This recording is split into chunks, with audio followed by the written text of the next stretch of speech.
దేవునికి స్తోత్రములు. మీ అందరికీ వందనాలు. అందరూ బాగున్నారమ్మా? దేవుని మహాకృపను బట్టి మరి క్రిస్మస్ పండుగలోనికి మనం వచ్చేసాం. దేవుని మహాకృప మన కలిమిని బట్టి, మన బలమును బట్టి, మన తెలివితేటలను బట్టి, మన ఆస్తిపాస్తులను బట్టి, అందసందాలను బట్టి కాదు, కానీ ఆ మహాదేవుడు మన ఎడల చూపించినటువంటి అపారమైనటువంటి ప్రేమ చేతనే ఈ క్రిస్మస్ పండుగను జరుపుకోవటానికి ఆ మహాదేవుడు కృప చూపించాడు. అందుని బట్టి దేవునికి స్తోత్రం. ఈ క్రిస్మస్ అనేది బెత్లెహేమ్ అనబడిన దావీదు పురములో వారెక్కడ ఉన్నప్పుడు ఆమె ప్రసవ దినమును నిండెను గనుక తన తొలిసూలి కుమారుని కని పొత్తిగుడ్డలతో చుట్టి సత్రములో వారికి స్థలము లేనందున ఆయనను పశువుల తొట్టెలో పరుండబెట్టాను. ఆయన పుట్టిన సందర్భంగా క్రిస్మస్ అనేది లూకా రాసిన సువార్త 2వ అధ్యాయము 6-7 వచనాల్లో ఈ మాటలు ఉంటాయి. క్రిస్మస్ అనేది లాటిన్ భాషలో నుంచి వచ్చినటువంటి మాట. లాటిన్ భాషలో నుంచి తర్జుమా చేశారు. మాస్ అనేది, మాస్ అంటే రోమన్ క్యాథలిక్ వారి మందిరంలో ఆరాధన జరుపుకొనుట లేక క్రీస్తుని పూజించుట అని దాని అర్థం. రెండోది క్రిస్మస్ ట్రీ అనేటటువంటి చెట్టు. ఆ చెట్టు కూడా ఒక అలంకరణ చేస్తారు. అది 10వ శతాబ్దంలో జర్మనీలో ప్రారంభమై అది ఎంతో గొప్ప ఉత్సవంగా చేస్తారు. ఇల్లింగంటన్లోని హిల్లన్ అనేటటువంటి పార్కులో ఉంది ఆ చెట్టు. 91 అడుగుల ఎత్తు, 120 అడుగుల చతురు ఎడల్పు కలిగి ఉన్నటువంటి చెట్టు అది. ఆ చెట్టుని ఈ క్రిస్మస్ దినాల్లో వెండి, బంగారపు రత్నాలతో ఇంకా రకరకాలైనటువంటి బల్బులతో అలంకరిస్తారు. ఎంతో ఆనందభరితంగా ఆ చెట్టును చూడటానికి లక్షలాది ప్రజలు వెళ్ళి చూసొస్తూ ఉంటారు. అసలైనటువంటిది యేసయ్యను చూడాలి. దేవునికి స్తోత్రం. అది ఇప్పుడు ఇళ్ళు అన్నీ కూడా శుభ్రం చేసేసుకుంటున్నారు అనుకుంటున్నాను. మంచిదే, శుభ్రాలు చేసుకొని రంగులు వేసుకొని చక్కగా అలంకరించాలి. ఆ ఇంటిలో ఉన్నటువంటి బూజులు గీజులు అన్నీ దులిపేస్తాం కదా. అలాగే ఈ సంవత్సరం అంతా మన హృదయంలో ఏమైనా ఉంటే తీసేసుకొని చక్కగా దులిపేసుకొని యేసు ప్రభువును మన జీవితంలోనికి ఆహ్వానిద్దాం. అదే నిజమైనటువంటి క్రిస్మస్. హెబ్రీ పత్రిక 3వ అధ్యాయం 5-7 వచనాలు చూస్తే అంటారు, మోషే దేవుని ఇల్లంతటిలోనూ నమ్మకస్తుడు అని. అయితే యేసయ్య తన కుమారుడై ఉండి దేవుని ఇల్లంతటిలో నమ్మకంగా ఉన్నాడు అని రాస్తుంది. అలాగే తుదమట్టుకు విశ్వాసమును నిరీక్షణను మనం కాపాడుకుంటే మనమే ఆ ఇల్లు అని. అంటే మన ఇల్లు అంత శుభ్రం చేసుకుంటాం కదా, మరి దేవుడు నివసించేటటువంటి మన ఇల్లుని కూడా చక్కగా శుభ్రం చేసుకొని పండుగను ఆచరిద్దాం. దేవునికి స్తోత్రం. దేవుని వాక్యంలోనికి వెళ్దాం. క్రిస్మస్ వేడుకలో స్థిరస్థాయి చోటు సంపాదించుకున్నటువంటి గొప్ప వ్యక్తి ఈ క్రిస్మస్ తాత.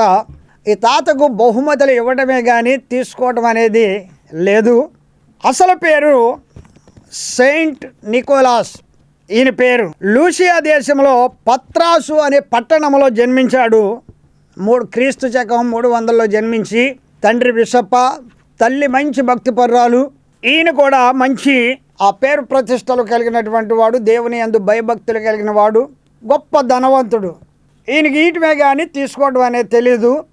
ఒక నాడు మరి ఒక బీదవానికి 3 కుమార్తెలుంటే వాళ్ళకి వివాహం చేయలేక బానిసలుగా అమ్మేసేద్దామని అనుకున్నప్పుడు ఈ క్రిస్మస్ తాత, ఈ నికోలాస్, ఆయన రహస్యంగా ఆ బిడ్డల యొక్క పెళ్ళికి కావలసినటువంటి ఎండి బంగారు నగలు, డబ్బు తీసుకుని వెళ్ళి ఇంట్లో పెట్టేవాడంట. అలా ఒకరోజు ఒకరు పట్టుకుంటే నేను సహాయం చేస్తున్నాను అనేటటువంటి సంగతి ఎవ్వరికి కూడా తెలియనివ్వకూడదని మాట తీసుకున్న చేసిన మంచి ఆగదు కదా. ఆయన గురించి ప్రపంచమంతా కూడా తెలిసిపోయింది. తరువాత ఆయన బిషప్గా మారిపోయాడు. 343లో ఆయన పరమునకి వెళ్ళిపోయాడు. చరిత్రలో చిరస్థాయిగా నిలిచిపోయారు. దేవునికి స్తోత్రం. అయితే దేవుని యొక్క వాక్యంలోనికి వెళ్దాం. పేతురు రాసిన 2వ పత్రిక 1వ అధ్యాయం 19వ వచనాన్ని నేను చదువుతున్నాను. మరియు ఇంతకంటే స్థిరమైన ప్రవచన వాక్యము మనకున్నది. తెల్లవారు వేకు చుక్క మీ హృదయములలో ఉదయించు వరకు ఆ వాక్యము చీకటి గల చోట్ల వెలుగుచు దీపమై ఉన్నది. దాని యందు మీరు లక్ష్యం ఉంచిన ఎడల మీకు మేలు. దేవునికి స్తోత్రం. చదివిన వాక్య భాగాన్ని మనం చూసినట్లయితే అపోస్తులుడైనటువంటి పేతురు, ఈయన గురించి చెప్పాలంటే చేపలు పట్టుకునేటటువంటి వాళ్ళు. లూకాసు వార్త 5వ అధ్యాయం 10వ వచనంలో ప్రభు పిలిచి అన్నాడు, మిమ్మల్ని చేపలు పట్టేవారుగా కాకుండా మనుషులు పట్టే జాలర్లుగా చేస్తానని పిలిచి ఆయన గొప్ప చావకునిగా చేశాడు. ఈయన యేసయ్య యొక్క రాకడను గురించి ప్రవచించి రాసినటువంటి మాట ఏంటంటే, ఇంతకంటే ప్రవచన వాక్యము మనకున్నది, తెల్లవారు వేకువ చుక్క. యేసయ్య రాకడను గురించి ఆ ప్రవచనాన్ని ప్రవచించాడు. 20-21 వచనాన్ని కూడా చూసినట్లయితే, ఒకడు తన ఊహను బట్టి చెప్పుట వలన లేఖనంలో ఏ ప్రవచనమును పుట్టదని మొదట గ్రహించుకొనవలెను. ఏలయనగా ప్రవచనము ఎప్పుడును మనుష్యుని ఇచ్చను బట్టి పుట్టలేదు గాని మనుషులు పరిశుద్ధాత్మ వలన ప్రేరేపింపబడిన వారై దేవుని మూలముగా పలికిరి. ఈయన ఇంకొక మాటను రాశారు. ఏమనంటే, మనిషి ఊహను బట్టి ప్రవచనం పుట్టదు, దేవుని ఆత్మ చేత నింపబడి ప్రవక్తలు రాశారు అని చక్కగా వివరించి చెప్పాడు. నిజమే, దేవుని యొక్క సన్నిధిలో మరి మనం చూసినట్లయితే మనిషి ఊహలను బట్టి రాసినటువంటి ఎన్నో ఉన్నాయి.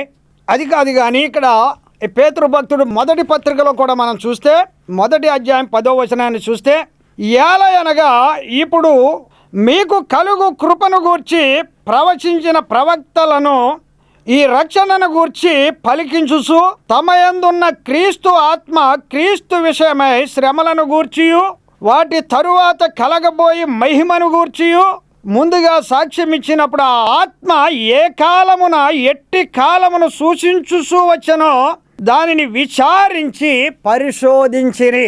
దేవునికి స్తోత్రం. ప్రవక్తలు ఆయన వస్తాడు అనేటటువంటి లేఖనాలు ఆది కాండము నుంచి మనం చూస్తే ఎన్నో రాసున్నాయి. మోషే నా వంటి ప్రవక్త మీ కొరకు మీ ఇశ్రాయేల్లో పుట్టిస్తానని దేవుడు చెప్పినప్పుడు ద్వితీయోపదేశ కాండం 18:18లో రాసినట్లుగా అలాగే ఎన్నో మాటలు రాయబడి ఉన్నాయి. ఈ ప్రవచనాలను గూర్చి పేతురు అద్భుతంగా రాశాడు. ఎందుకంటే ఆయన రాబోయేటటువంటి రాకడను గూర్చి మీకా గ్రంథం 5వ అధ్యాయం 2వ వచనంలో ఉంటుంది, ఎఫ్రాతా బెత్లెహేమ యూదా ప్రధానులలో నీవు స్వల్ప గ్రామమైనను ఇశ్రాయేలులను ఏలబోవాడు నీలో నుండి వచ్చును అని మీకా గ్రంథంలో రాయబడి ఉంది. అలాగే మనం చూసినట్లయితే ఇర్మియా గ్రంథము 23వ అధ్యాయం 5-6 వచనాల్లో దావీదుకు నీతి సిగురు పుట్టిస్తాను అని ఇర్మియా ప్రవచించినట్లు కనపడుతుంది. యెషయా గ్రంథం 11వ అధ్యాయం మొట్టమొదటి వచనం చూస్తే యెషయా మొద్దు నుండి సిగురు పుట్టును, దాని ఏరు నుండి అంకురము ఎదిగి ఫలించునని రాయబడి ఉంది. యెషయా గ్రంథం అంతా కూడా మనము చదివితే 66 అధ్యాయాల్లో 39 అధ్యాయాలు పాత నిబంధనకి, 27 అధ్యాయాలు కొత్త నిబంధనకి యేసయ్య యొక్క జనన, జీవిత, మరణ, పునరుద్ధాన, ఆరోహణ, అవరోహణాలను గూర్చి ఈ యెషయా గ్రంథం 66 అధ్యాయాల్లో రాసి ఉంది. దేవునికి స్తోత్రం. ఎందుకంటే ఈ గ్రంథాన్ని రాయటానికి 40 మంది ప్రవక్తలు 1600 సంవత్సరాలు ఏకదాటిగా, అంటే అబ్రహాము మొదలుకొని క్రీస్తు శకం 1వ శతాబ్దం వరకు ఉన్నటువంటి 40 మంది ప్రవక్తలు ఏకదాటిగా యేసయ్యను గురించి ప్రవచించారు. దేవునికి స్తోత్రం. అందుకని ఈ గ్రంథం ప్రవచనాల గ్రంథం. దేవునికి స్తోత్రం కలుగును గాక.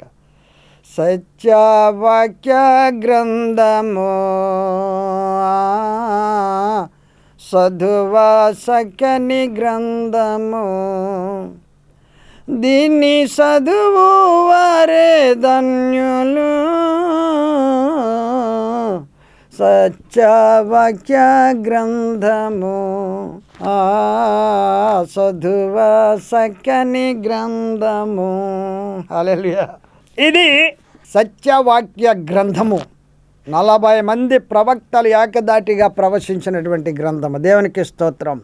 సంఖ్యాకాండం 24వ అధ్యాయం 17వ వచనంలో చూసినట్లయితే బి పాయింట్లో ఉంటుంది, యాకోబులో నక్షత్రము ఉదయించును. దేవునికి స్తోత్రం కలుగునుగాక. అవును, ఈ క్రిస్మస్ పండుగకు నక్షత్రము ఉదయించినట్లుగా మనకి కనబడుతుంది. అయితే 4 నక్షత్రాలను గూర్చి ఈరోజు తెలుసుకుందాం. ఈ నక్షత్రము యోబు గ్రంథంలోను, కీర్తన 104వ కీర్తనలోను ఎన్నో నక్షత్రాలను గూర్చి రాసి ఉంది. అవి కాలాలు కూడా మార్పు చెందుతాయని, కాలాలలో కూడా అవి వస్తూ ఉంటాయని చెప్పి రాయబడి ఉంది. అయితే ఈ నక్షత్రం జ్ఞానులను నడిపించే నక్షత్రం. దేవునికి స్తోత్రం కలుగునుగాక. హల్లెలూయా. ముందుగానే బిలాము ప్రవశించినటువంటి నక్షత్రం ఇది. మొట్టమొదటిది మనం చూసినట్లయితే జ్ఞానులను నడిపించే నక్షత్రం. మత్తయి సువార్త 2వ అధ్యాయం 9వ వచనం నుంచి చదువుకుందాం. వారు రాజమాట విని బయలుదేరిపోవచ్చుండగా ఇదిగో తూర్పు దేశమున వారు చూసిన నక్షత్రము ఆ శిశువు ఉండిన చోటు మీదుగా వచ్చి నిలుసు వరకు వారికి ముందుగా నడిచెను. దేవునికి స్తోత్రం. హేరోదు రాజు దగ్గరికి వచ్చి, అంటే బిలాము ప్రవచించినటువంటి ఆ ప్రవచనాన్ని, రక్షకుడు పుట్టినప్పుడు నక్షత్రం పుడుతుంది, ఆయనని చూపిస్తుందని చెప్పి జ్ఞానులు లేఖనాలు పరిశీలన చేసి ఆ నక్షత్రము కోసం కనిపెట్టి ఆయన పుట్టినప్పుడు ఆ నక్షత్రాన్ని చూసి వారు బయలుదేరి బెత్లెహేము వచ్చి, హేరోదు రాజు దగ్గరికి వచ్చి యెరూషలేము వచ్చి, యూదుల రాజుగా పుట్టినవాడు ఎక్కడున్నాడు, ఆయన నక్షత్రాన్ని మేము చూసాము, ఆయన పూజించవచ్చాము అని అంటే ఆశ్చర్యపోయాడు. ఆయన నేను రాజునై ఉండగా ఇంకొక రాజు పుట్టడం ఏంటని భయపడినట్లుగా కూడా కనబడుతుంది. అయితే ఆయన కపటంగా ఆయన ఎక్కడున్నాడో చూసి మీరు దర్శించి వచ్చి నాకు చెప్పండి, నేను కూడా వెళ్ళి దర్శనం చేసుకుంటానని చెప్పినప్పుడు ఆ జ్ఞానులు వెళ్ళి ఆ పశువుల తొట్టెలో పండుకొని ఉన్నటువంటి యేసయ్యను చూసి వారు అత్యానంద భరితులైపోయినట్లుగా కనబడుతుంది. ఎందుకంటే ఆ ప్రవచనాలు నెరవేరినట్లుగా వారు చూశారు. ఇంకా అక్కడ ఆ శిశువును చూసి సాగిలపడి ఆయన పూజించి తమ పెట్టెలు విప్పి బంగారును సాంబ్రాణిని బోళమును కానుకలుగా ఆయనకు సమర్పించారు. దేవునికి స్తోత్రం కలుగునుగాక. హల్లెలూయా. అవును ప్రియమైన దేవుని బిడ్డలారా, క్రిస్మస్ అనగా మంచిగా చేసేది, ఇతరులకు సహాయం చేయవలసినటువంటిది. దేవునికి స్తోత్రం కలుగునుగాక. దేవునిని పూజించి కానుకలు సమర్పించుకోవలసినటువంటి ఆ పరిస్థితి అక్కడ మనకి కనబడుతుంది. దేవునికి స్తోత్రం. తిరిగి వాళ్ళు వెళ్ళిపోయారు. ఆగ్రహము చెంది 2 సంవత్సరాలలోపు పిల్లలను చంపేసినట్లుగా మనకు కనబడుతుంది. ఇంకా రెండోదిగా మనం చూసినట్లయితే అనేకులను నడిపించేటటువంటి నక్షత్రం. దానియేలు గ్రంథము 12వ అధ్యాయం 3, 4 వచనాలు. బుద్ధిమంతులైతే ఆకాశ మండలంలోని జ్యోతులను పోలిన వారే ప్రకాశించెదరు. చెప్పేద్దాం, లాగైతే లాగేసిందిలే. బుద్ధిమంతులైతే ఆకాశ మండలంలోని జ్యోతులను పోలిన వారే ప్రకాశించెదరు. నీతి మార్గమును అనుసరించి నడుచుకున్నట్లు ఎవరు అనేకులను త్రిప్పుదురో వారు నక్షత్రముల వలె నిరంతరము ప్రకాశించెదరు. అవును, ఈ నక్షత్రం ఎవరంటే మీరే. రక్షించబడినటువంటి మనం అనేకులను దేవుని సన్నిధికి నడిపించాలి, ప్రభు సన్నిధికి నడిపించాలి. అదే ఆయన వచ్చింది. ఈ క్రిస్మస్ పండుగల్లో లూకా రాసిన సువార్త 2వ అధ్యాయం 41వ వచనంలో చూస్తే ఆయన యెరూషలేము పస్కా పండుగకి వెళ్ళి అక్కడ జ్ఞానుల మధ్యన నిలబడిపోయి ఆగిపోయి ఉంటే బెత్లెహేము వరకు మరి తిరిగి వచ్చేసి తల్లిదండ్రిని చూస్తే ఆ జనంలో లేడు. ఏమైపోయాడు అని వెళ్ళి చూస్తే ఆ జ్ఞానుల మధ్య నుండి ఆయన అంటాడు, నా తండ్రి పనుల మీద ఉండాలని మీరు ఎరుగరా అంటాడు ఆయన. దేవునికి స్తోత్రం. కనుక రక్షించబడినటువంటి మనం అనేకులను ప్రభు సన్నిధికి నడిపించాలి. అలా నడిపించిన వారంట నక్షత్రముల వలె ప్రకాశించెదరు అని రాయబడి ఉంది. 3వ నక్షత్రాన్ని మనం చూస్తే ప్రకటన గ్రంథము 22వ అధ్యాయం 16వ వచనం. సంఘముల కోసరము ఈ సంగతులను గూర్చి మీకు సాక్ష్యం ఇచ్చుటకు యేసు అను నేను నా దూతను పంపి ఉన్నాను. నేను దావీదు వేరు శివురును, సంతాపమును ప్రకాశమానమైన వేకువ చుక్కనై ఉన్నాను అంటున్నాడు. అంటే సాక్ష్యం ఇచ్చుటకు ఆయన వచ్చాడు.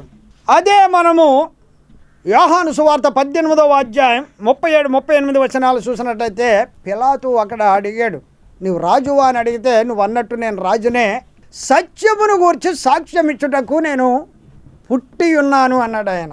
సత్యం అంటే ఆయనే సత్యం. నేనే సత్యము, నేనే మార్గము, నేనే జీవము, నా ద్వారానే తప్ప ఎవడను తండ్రి వద్దకు రాలేడన్నాడు ఆయన. దేవునికి స్తోత్రం కలుగునుగాక. చూడండి యోహాను రాసిన సువార్త 1వ అధ్యాయం. ఆది యందు వాక్యం ఉండెను, వాక్యము దేవుని యొద్ద ఉండెను, వాక్యము దేవుడై ఉండెను, ఆయన ఆది యందు దేవుని యొద్ద ఉండెను, సమస్తమును ఆయన మూలముగా కలిగెను, కలిగి ఉన్నది ఏదియు ఆయన లేకుండా కలగలేదు. ఆయనలో జీవముండెను, ఆ జీవము మనుషులకు వెలుగై ఉండెను. ఆ వెలుగు చీకటిలో ప్రకాశించుచున్నది కానీ చీకటి దానిని గ్రహించుకున్నది. 9వ వచనం చూస్తే నిజమైనటువంటి వెలుగున్నది అని ఉంది.